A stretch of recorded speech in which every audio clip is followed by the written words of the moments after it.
आज का हमारा टॉपिक है अक्षर लेखन यानी लेटरिंग। ठीक है, हम जनरली सामान्यतः अक्षरों को किसी भी प्रकार से लिख लेते हैं, लेकिन इंजीनियरिंग ग्राफिक्स में अक्षरों को लिखने का एक स्पेशल तरीका होता है। ठीक है, तो आज हम उसी के बारे में पढ़ेंगे।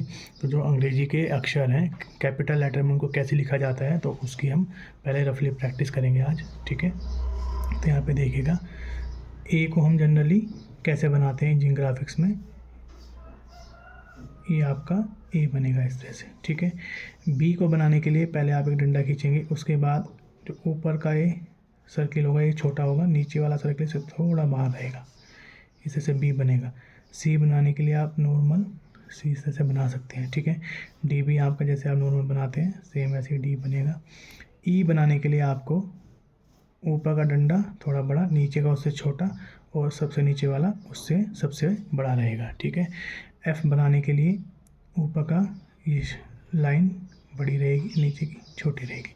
ठीक है, जी बनाने के लिए जैसे आपने सी बनाया पहले उसी तरह से पैटर्न बनाएंगे, फिर इसको थोड़ा सा ऊपर करके इस तरह से अंदर की तरफ मोड़ देंगे जी। एच के लिए जैसे हम बनाते हैं एच, सेम ऐसे एच बनेगा। ठीक है, आई के लिए हम सीधा एक स्ट्रेट लाइन खींचेंगे। ठीक है, जे के लिए भी जैसे हम जे बनाते हैं वैसे ही जे बन जाएगा सीधे। के ध्यान रखेंगे, के लिए ये वाला जो आपका इंक्लाइन लाइन रहेगी ये इसके सीधे से आएगी। ठीक है, और जो नीचे वाली आएगी वो इस किनारे से नहीं थोड़ा ऊपर से ऐसे आएगी के। ठीक है, एल हम नॉर्मली बनाएंगे। ठीक है, एम बनाने के लिए दो लाइन आप पहले खींचेंगे, अब इन दोनों के बीच की जो सेंटर होगा उस पर पॉइंट लगाएंगे और यहाँ से इसको मिलाएंगे और इसको मिलाएंगे, इससे एम बनेगा। एन बनाने के लिए भी आप दो लाइन खींचेंगे और इसको मिला देंगे। ठीक है, ये एन हो गया। ओ बनाने के लिए ओ भी आप जनरली जैसे सी बनाते हैं हाफ हाफ सी करके दो प्रकार से बना देंगे, इससे ये ओ हो जाएगा आपका। पी भी आप जनरली पी का जो आप सर्किल लेके आएंगे वो उसकी हाफ लेंथ तक लेके आएंगे पी। ठीक है, क्यू बनाने के लिए जैसे आपने ओ बनाया सेम पहले ओ बनाएंगे आप और ठीक है, इस तरह से आपका डब्लू बन जाएगा। इसके बाद एक्स बनाने के लिए एक लाइन आपने इंक्लाइंड बनाई, दूसरी जो लाइन आप इंक्लाइंड बनाएंगे उसके सेंटर से जाएगी इस तरह से, ये आपका एक्स हो जाएगा। ठीक है, वाई आपको बनाने के लिए दो आप इंक्लाइंड लाइन, इसका जो एक्स का इसका ये वाला ऊपर वाला पोर्शन लेंगे, नीचे से यदि स्ट्रेट लाइन कर देंगे इस तरह से, ये आपका वाई हो जाएगा। और जेड आपका नॉर्मली जैसे हम बनाते हैं इस तरह से। तो ये आपके अक्षर लेखन इस तरह से आप इंजीनियरिंग ग्राफिक्स में यूज़ करेंगे। ठीक है, अब यहाँ पे थोड़ी इसकी टर्मिनोलॉजी समझ लीजिए। कोई भी अक्षर आप लिखते हैं, जैसे आपने एक्स लिखा, वाई लिखा, जेड लिखा, या ए टू जेड कुछ भी लिखा, तो इसकी ये कुछ ना कुछ यहाँ पे विड्थ होती है। ठीक है, और यहाँ से यहाँ तक की कुछ हाइट होती है, इसको हम बोलते हैं एच। ठीक है, तो सभी अक्षरों में हाइट और विड्थ का हम रेशो लेते हैं, यानी ऊंचाई और चौड़ाई का हम रेशो लेते हैं। ठीक है, तो इंजीनियरिंग ग्राफिक्स में ईजी में जो एच और डब्ल्यू का रेशो होता है, यानी हाइट और विड्थ का जो रेशो लेते हैं हम 7:4 लेते हैं। ठीक है, कहीं कहीं पे हम 5:4 भी लेते हैं, लेकिन सामान्यतः हम 7:4 लेके इसको प्रयोग करते हैं। ठीक है, और ये जो अब अक्षर आपने लिखे हैं इसको हम बोलते हैं सिंगल स्ट्रोक, सिंगल स्ट्रोक। और ये कैपिटल लेटर में है तो कैपिटल लेटर, और चूंकि ये बिल्कुल सीधे हैं तो इसलिए साथ साथ इसको बोलेंगे हम वर्टिकल। ठीक है, तो जो अक्षर अभी हमने लिखे हैं ये सिंगल स्ट्रोक में लिखे हैं, कैपिटल लेटर में लिखे हैं और वर्टिकल इंक्लाइंड में लिखे हैं। ठीक है, अब सिंगल स्ट्रोक का मतलब क्या होता है, अगर हम कोई शब्द ऐसे बना रहे हैं, जैसे हम एफ ही ले लेते हैं। ठीक है, सिंगल स्ट्रोक में एफ आपका इस प्रकार से बनेगा। ठीक है, लेकिन डबल स्ट्रोक में क्या होगा, इसकी ये लाइन यहाँ पे डबल हो जाएगी। जैसे कि अब डबल स्ट्रोक की बात करें,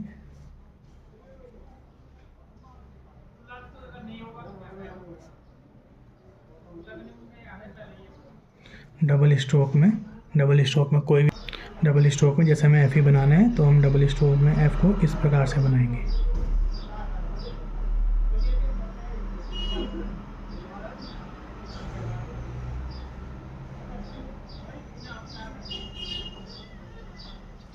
इस प्रकार से आपका डबल स्ट्रोक हो जाएगा, ठीक है। लेकिन आपके सिलेबस में सिंगल स्ट्रोक ही है, तो हम सिंगल स्ट्रोक ही पढ़ेंगे। वर्टिकली 7:4 के रेशो में लिखिए, ठीक है। तो हमें इस इंजीनियरिंग शब्द को 7:4 के रेशो में वर्टिकली यानी बिल्कुल सीधा कैपिटल लेटर में यानी बड़े अक्षरों में और सिंगल स्ट्रोक में लिखना है, ठीक है। तो इसके सॉल्यूशन के लिए सबसे पहले अब आपको पता है 7:4, तो 7:4 का मतलब क्या हो गया, 7 इसकी हाइट है और 4 इसकी चौड़ाई है, ठीक है। तो इसको हम mm में मान लेंगे, ठीक है। इसको हम mm में मान सकते हैं क्योंकि सेंटीमीटर तो बहुत बड़ा हो जाएगा, तो इसको हम mm में मान लेंगे, ठीक है। तो यानी H/W आपको कितना दिया है, 7:4, तो इसको हम mm में मान सकते हैं, ठीक है, mm में। तो यानी सभी इंजीनियरिंग के सभी शब्दों की हाइट कितनी होगी, 7 mm और चौड़ाई कितनी हो जाएगी, 4 mm। तो हम क्या करेंगे, सबसे पहले 7 mm पे दो बहुत ही हल्की 2H या 3H की पेंसिल से गाइडलाइन खींच लेंगे। 7 mm एक लाइन हमने ये खींची है, ठीक है। दूसरी लाइन हम 7 mm की हाइट पे ले लेंगे, 7 mm ये हो गया, ठीक है।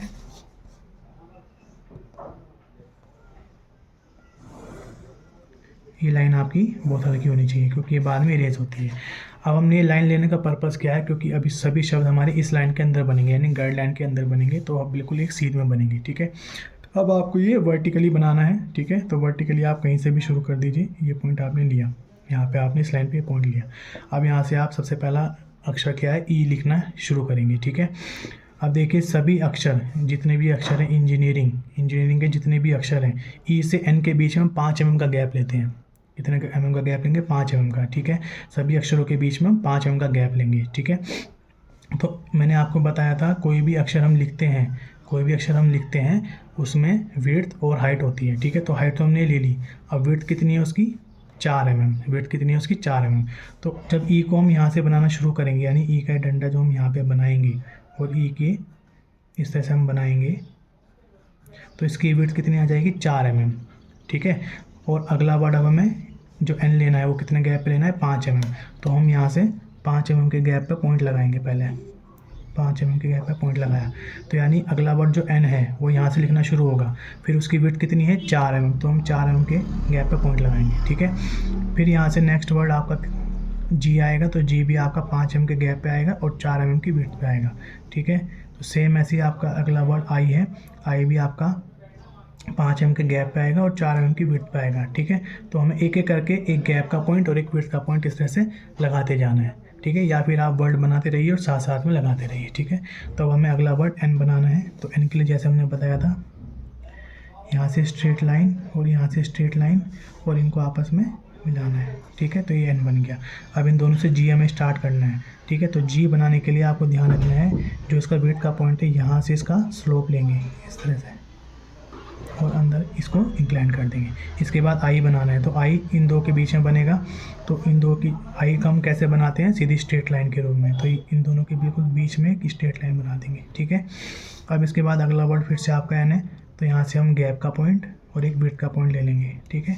तो एन हमें यहाँ से बनाना है, तो सीधा सीधा यहाँ से स्ट्रेट लाइन उठाई, यहाँ से स्ट्रेट लाइन उठाई और इनको आपस में मिला दिया, एन बन गया। इसके बाद आपको ई बनाना है, तो फिर से गैप का पॉइंट और विड्थ का पॉइंट। अब यहाँ से आपको ई बनाना है, तो ई के लिए आप एक डंडा उठाएंगे, नीचे वाला सबसे लास्ट बड़ा होगा, ठीक है। बीच वाला से छोटा रहेगा और ऊपर वाला बीच वाले से थोड़ा बड़ा, नीचे वाले से छोटा, तो ये आपका ई बन गया, ठीक है। इसी प्रकार से अगला वर्ड भी आपका ई है, तो अब यहाँ से आप गैप का पॉइंट 5 mm और विड्थ का पॉइंट 4 mm, ठीक है। फिर से सेम पैटर्न से आप ई बनाएंगे,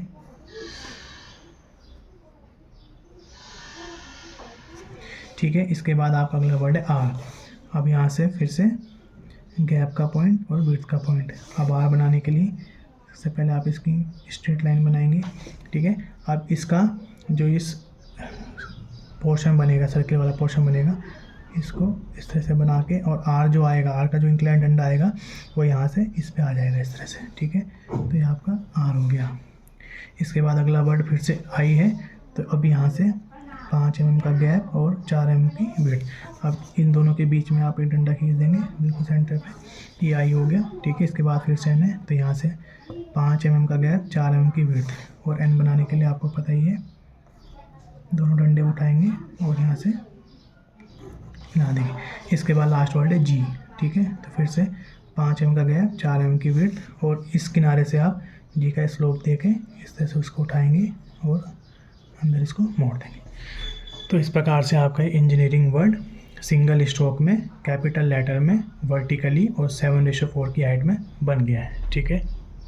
यहाँ पे आपको ये ध्यान रखना है कि यहाँ पे आपको सिर्फ रेशो दिया गया था, ठीक है। तो हमने इस रेशो को ही 7 और 4 का mm में हाइट और विड्थ मान ली थी, ठीक है। किसी किसी क्वेश्चन में आपको यहाँ पे दे सकता है कि जैसे इसी शब्द को आपको 15 mm की ऊंचाई पर लिखना है, ठीक है। यहाँ पे मैं दूसरा लिख देता हूँ, ब्रैकेट में लिख देता हूँ 15, दूसरा क्वेश्चन लिख देते हैं वर्टिकली लिखिए, ठीक है। तो अब इस क्वेश्चन को हम कैसे करेंगे, ठीक है। तो सबसे पहले आपको रेशो कितना दिया है, 7:4 ही दिया है, तो यानी H अनुपात W आपको कितना दिया है, 7:4, ठीक है। और यहाँ पे साथ साथ आपको 15 mm की ऊंचाई, यानी सभी अक्षरों की अब जो डिफ़ॉल्ट ऊंचाई होगी वो कितनी होगी, 15 mm। तो H की जगह हम यहाँ पे लिख देंगे 15, ठीक है। W इसके बटे में आ जाएगा क्योंकि हमें पता है, और 7:4। तो यहाँ से हम विड्थ निकाल लेंगे, इसकी विड्थ आ जाएगी, इसको क्रॉस में मल्टीप्लाई कर देंगे तो 15 चौका 60/7, तो ये 7 8 56, 5 7 5 35, 8.5 mm आ गई है, ठीक है। तो इसको हम अप्रोक्सीमेट 9 mm ले लेंगे, ठीक है। तो अब इस क्वेश्चन में हमें जो लेंथ, जो हाइट लेनी है वो तो हम 15 mm लेंगे, ठीक है, ऊंचाई 15 mm, और जो विड्थ लेंगे वो हम 9 mm लेंगे, ठीक है। तो अब जैसे हमने ऊपर बनाया था सबसे पहले, तो बहुत हल्की गाइडलाइन, अब जो गाइडलाइन हम लेंगे वो कितने mm की हाइट पे लेंगे, 15 mm की हाइट पे, ठीक है। क्योंकि अब जो डिफ़ॉल्ट आपकी हाइट है वो आपकी 15 mm है, तो 15 mm आपका ये आ गया यहाँ पर। तो हमने दो गाइडलाइन 15 mm की हाइट पे बना ली। अब चूँकि आपको सिंगल स्ट्रोक कैपिटल लेटर और वर्टिकली लिखने हैं, तो आपका पहला वर्ड क्या है, जी। तो जी आप कहीं से भी इस लाइन पे मान लें, यहाँ से स्टार्ट करेंगे, तो इसकी विड्थ आपकी 9 mm है, तो 9 mm पे आपने पहला पॉइंट लगाया, ठीक है। तो जी आप यहाँ से लिखेंगे जब, तो इस किनारे से आपको पता है कि आपको इसका स्लोप बनाना है, और फ्री हैंड ही आपको इसको बनाना होता है, तो आप प्रैक्टिस बहुत ज़रूरी है, ठीक है। अब यहाँ से अगला वर्ड आपका आर है, तो हमें पता है कि दो वर्ड के बीच में 5 mm का गैप रहेगा। अब आर आपका यहाँ से स्टार्ट होगा और उसकी विड्थ आपकी 9 है, ठीक है। तो अब आर का डंडा यहाँ से उठाएंगे, ठीक है। अब आर का जो सर्कुलर शेप बनती है वो इसकी सीध में और इसके सेंटर तक आएगी इस तरह से, और जो उसका इंक्लाइन डंडा आएगा वो यहाँ से इस पे आएगा, ठीक है। इसके बाद इसका अगला वर्ड है ए, तो फिर यहाँ से 5 mm का गैप और 9 mm की विड्थ, ठीक है। तो ए बनाने के लिए इन दोनों का सेंटर पॉइंट लीजिए यहाँ पे, और इन दोनों को आपस में मिला दीजिए क्रॉस करके, और इस तरह से एक बना दीजिए, ए बन गया। अब अगला वर्ड है आपका पी, तो इसके लिए फिर से 5 mm का गैप और 9 mm की विड्थ। तो पी बनाने के लिए फिर से पी का कॉलम बनाइए, और पी का जो स्लोप रहता है वो इसकी सीध में आएगा और इसके मिड पॉइंट तक जाएगा, ठीक है। तो यहाँ पे हम पॉइंट लगा लेंगे तो आपको अंदाज़ा हो जाता है पी, ठीक है। इसके बाद अगला वर्ड है आपका एच, तो यहाँ से फिर से 5 mm का गैप और 9 mm की विड्थ। कौन सा वर्ड है आपका एच, तो एच बनाने के लिए आपको पता ही है, दोनों तरफ से लाइन उठानी है और इसके सेंटर से आपको ये मिला देना है। उसके बाद अगला वर्ड है आपका आई, फिर से 5 mm का गैप और 9 mm की विड्थ। तो इन दोनों के बिल्कुल सेंटर पे आप आई का डंडा बना देंगे, ठीक है, ये आई हो गया। इसके बाद फिर से 5 mm का गैप, 9 mm की विड्थ। इसके बाद अगला वर्ड है आपका सी। अब यहाँ से यहाँ तक आपको सी बनाना है, तो सी का जो स्लोप आएगा वो यहाँ से लेना है आपको, ठीक है, ये ध्यान रखना है। तो अगर आपको सी परफेक्टली नहीं बन रहा है तो आप इस तरह से डॉटेड में भी पहले बना सकते हैं, ठीक है, और उसके बाद आप उसको डार्क कर सकते हैं। तो ये सी बन गया आपका, ठीक है।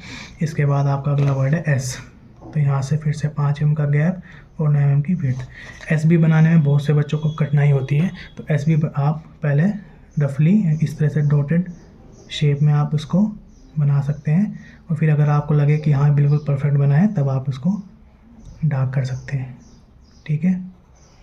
तो इस तरह से आपका ये ग्राफिक्स शब्द हमने सिंगल स्ट्रोक कैपिटल लेटर में 15 mm की ऊंचाई और 7:4 के रेशो में वर्टिकली लिख दिया है, ठीक है। इसके बाद आप ये गाइडलाइन को इरेज कर देंगे, ठीक है। ठीक है। तो इस प्रकार से आपका अक्षर लेखन किया जाता है। ठीक है, बस आपको ये ध्यान रखना है कि 7:4 के रेशो में अगर आपको ऊंचाई नहीं दी गई है तो आप इसी को mm में मान के यहाँ पर बना देंगे। अगर आपको ऊंचाई अलग से दी गई है तब आप विड्थ निकालेंगे और उसके बाद उसी को हाइट और विड्थ का रेशो मान के आप उसको करेंगे। ठीक है, अब यहाँ पे एक चीज़ और ध्यान दीजिए, जैसे हमने यहाँ पे ग्राफिक्स एक पूरा शब्द लिखा था। ठीक है, अगर यहाँ पे ग्राफिक्स के बाद कोई और शब्द आता, इज़ या ए कुछ भी आता, तो ग्राफिक्स के बाद अगर इज़ हमें लिखना है तो उसके बीच में हम 2 सेंटीमीटर का गैप देके तब उसको आगे इज़ बनाना शुरू करेंगे। जैसे मैं यहीं पे बता देता हूँ, तो यहाँ से आप पहले 2 सेंटीमीटर का गैप लेंगे। ठीक है, अब आपको इज़ बनाना है, तो इज़ के लिए आप यहाँ से इज़ का पहला अक्षर आई बनाएंगे, तो आई के लिए उसकी विड्थ ले लेंगे आप फिर। ठीक है, तो यहाँ पे आप आई बनाएंगे। ठीक है, और उसके बाद आपको एस बनाना है, तो यहाँ से 5 mm का गैप और 9 mm की विड्थ, बाकी पोर्शन सेम वैसे ही रहेगा। ठीक है, तो ये आपका एस इस तरह से बन जाएगा। ठीक है, तो ये ध्यान रखना है, एक ही शब्द के अक्षरों के बीच में गैप 5 mm और एक शब्द से जब दूसरे शब्द पर हम जाएंगे तब उनके बीच का गैप जो रहेगा वो 2 सेंटीमीटर रहेगा। ठीक है, मैं यहाँ पे लिख भी देता हूँ, यहाँ से यहाँ तक का गैप ही 2 सेंटीमीटर। ठीक है, और एक ही शब्द के बीच जो गैप रहेगा वो 5 mm रहेगा। ठीक है, सभी शब्दों के बीच जो गैप रहेगा 5 mm रहेगा।